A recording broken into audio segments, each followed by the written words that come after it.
Bronx apartment building fire leaves 19 people dead, including 9 children. Photos in pictures.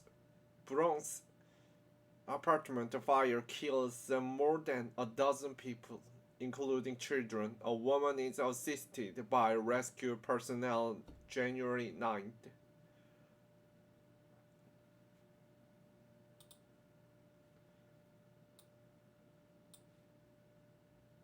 People escape the building through a window as PD&Y personnel assist. Smoke billows out of the apartment windows from the fire. People waved from a window to catch the attention of emergency personnel. About 200 members of New York City Fire Department responded to the fire at the ninth-story building at 333 East 181 Street. A child is returned to their mother by a firefighter at the scene of the fire. A firefighter helps a victim climb out of the broken window to evacuate the building. A blaze sent dozens of people to hospitals with life-threatening conditions. FDNY Commissioner Daniel Negro said earlier Sunday. Emergency personnel from the FDNY responded to an apartment building fire in the Bronx borough of New York City. Mayor Eric Adams described it as one of the worst fires the city has experienced in modern times. Xi'an, a major fire in the residential apartment building in the Bronx in New York City on Sunday left 19 people dead, including 9 children, in what Mayor Eric Adams described as one of the worst fires the city has experienced in modern times. The blaze sent 32 people to hospitals with life-threatening conditions. Daniel Negro, commissioner of New York City Fire Department, said earlier Sunday, a total of 63 people were injured. A malfunctioning electric space heater was the source of the fire, Negro said during a press conference. The heater was at the bedroom of the apartment, and the fire consumed the room and then the entire apartment, he said. The apartment door was left open and smoke spread throughout the building when the resident left their unit, Negro said. This is a horrific, painful moment for the city of New York, and the impact of this fire is going to really bring a level of just pain and despair in our city, Adams said. About 200 members of the New York City firefight responded to the fire at the 19th-story building of 333 East 181st Street. The fire began a little before 11 a.m. in the duplex apartment in the second and third floors of the building, the FDNY said.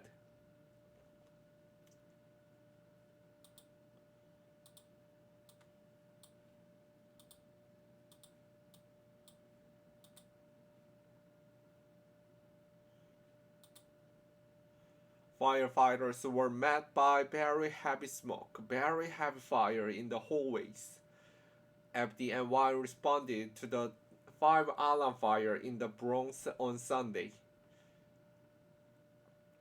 Victims were found in stairways on every floor of the building. Many of the cardiac arrests in what Negro said could be an unprecedented loss of life.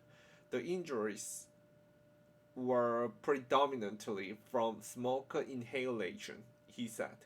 Firefighters kept attempting to save people from the building despite the running out of the air tank, Negro said.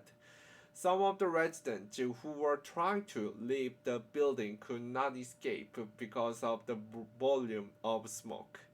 The FDNY posted several images of the scene showing ladders extending into apartment windows as well as the number of broken windows. This is going to be one of the worst fires that we have witnessed during modern times here in the city of New York, Adams said. I'm horrified by the devastating fire in the Bronx today, New York Governor Kathy Hochul said on Twitter. My heart is with the loved ones of all those we've tragically lost, all of those impacted, and with our heroic FDNY firefighters. The entire state of the New York stands with New York City. The residential apartment where the fire occurred is 50 years old and has 120 units, according to buildings records. There have not been any major building violations or complaints listed against the building, according to city building records.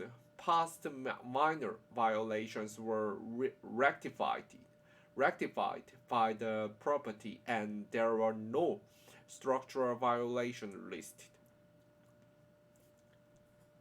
Apartment fire impact Muslim and immigrant community. The building where the fire occurred housed a largely Muslim population, Adams said, with many immigrants from Gambia, a small nation on the east coast of Africa. The mayor said that one priority will be to make sure that Islamic funeral and burial rights were respected. Another will be to seek Muslim leaders to connect with the residents. The names of people who request government assistance will not be turned over to immigration and customs enforcement, Adams added. We want people to be comfortable in coming forward, and it's imperative that we connect with those on the ground to make sure they get that message and get word out, Adams said. Christina Ferrer, first Deputy Commissioner of NYC Emergency Management, told CNN's Bill Mattingly Sunday that residents who lived in the apartment building were now being housed at the middle school next door. We have all the residents here. We've been able to give them food, a warm space, water, any short-term needs that they had. People brought their pet, and so we're in the process of finding people shelter this evening, Federer said. We work with the Red Cross, so we have hotel rooms and have other resources available, and so we will be making sure every family has a safe, warm space to sleep in tonight. A service center will be set up Monday, Federer said. We will be hopeful that many of them will be able to go back into their apartment in the coming days, she said. But for the people that are out a long time, we will work with them and the state to get them appropriate housing. Hochul, appearing at a press conference Sunday, said she met with survivors of the fire, including a mother who was her family's sole survivors. It's impossible to go into that room where scores of families who were in such grief, who were in pain, and to see it in the mother's eyes as I held her, who lost her entire family, she said. As she prepares her new budget this week, Hochul said she will establish a compensation fund to help provide the victims of the fire with money for housing, brewer costs, and other necessities. Tonight is the night of tragedy and pain, and tomorrow we begin to rebuild, Hochul said. We rebuild their lives and give them hope, especially those who came all the way from Africa, from Gambia, in search of a better life right here in this great borough of the Bronx. Senate Majority Leader Chuck Schumer also spoke at the conference and said numerous forms of assistance are being examined on the federal level and will include housing and tax assistance as well as and immigration assistance so families can be reunited. CNN's Bryn Gingras contributed to this report.